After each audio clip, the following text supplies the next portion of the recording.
Pathology of the respiratory system. Bronchogenic carcinoma. The overview of the respiratory system. In this picture represented in our slideshow shows the entire respiratory system, but we're only going to discuss the areas of the respiratory system that are affected by our pathology, which is bronchogenic carcinoma.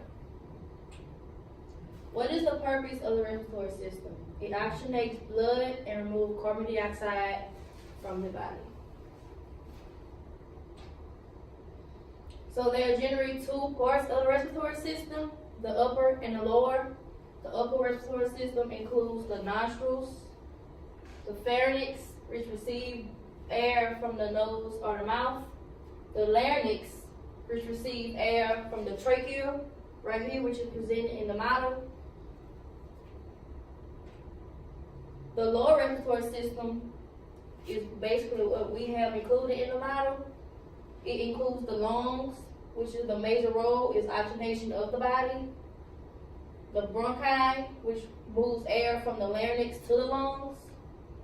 The bronchioles, which are smaller branches that move the air to the alveoli. And the alveoli are air sacs where oxygen and carbon dioxide are exchanged. And how does the respiratory system work? It is controlled by the medulla. The level of carbon in the body regulates the respiratory system. And the respiratory system utilizes both internal and external respiration. The external respiration is the exchange of gases across the respiratory membrane of the lungs. And the internal respiration is the exchange of gases across the respiratory membrane into the metabolizing tissues. Bronchogenic carcinoma. Here in our model, we have included bronchogenic carcinoma right here, which is the purple tumor. And as you can see, we have included the right pulmonary arteries, the right main bronchus. We included mostly the lower part of the respiratory system. And our tumor is in the left lung. Right. In this section, we're going to go into detail about the bronchogenic carcinoma. It's the most common primary malignant lung neoplasm. It can look many different ways. It can be a discrete mass, a peripheral solitary nodule, or it can be undetectable. The most common appearance of bronchogenic carcinoma is a solitary pulmonary nodule within the lung peritoneum. And CT is the preferred modality. However, most tumors are visible on X-ray, diagnostic X-ray. These are just some examples.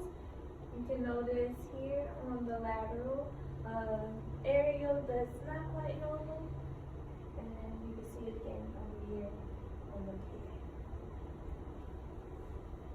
PA. Other types of lung cancer. There's the squamous cell carcinoma, which is composed of malignant squamous cells.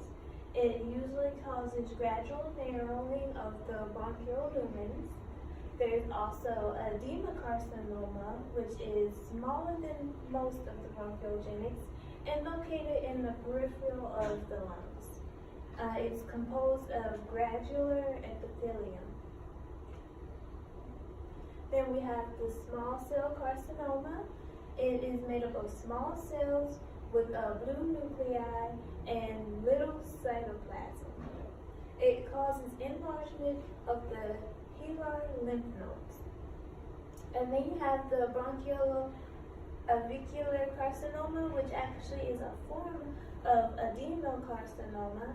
It's not very common, and it's usually composed of epithelium from the terminal end of the bronchioli over the alveolus. And then you have the large cells, which are undifferentiated malignant cells. And then we have an interactive CT showing carcinoma. And you can see it right up here.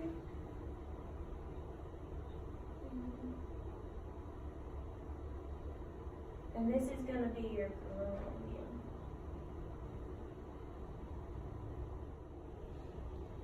The most common findings on a radiograph dealing with bronchogenic carcinoma is the enlargement of the hilum.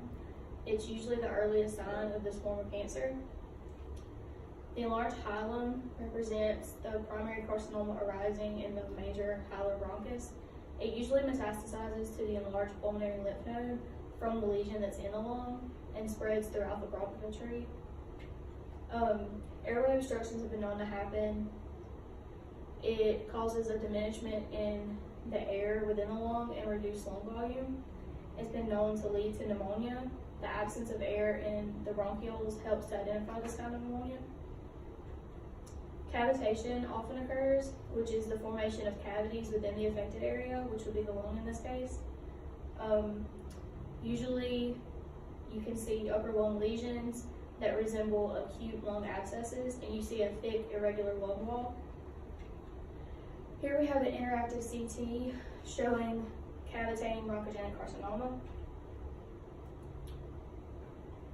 As you can see, the lungs have several cavities formed within.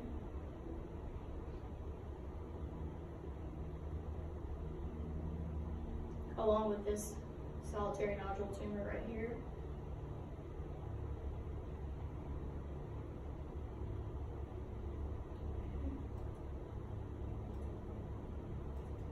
Bronchogenic carcinoma usually requires a biopsy of the tumor to form the diagnosis. Normally it's a needle biopsy, or they can do a bronchoscope to get a better look.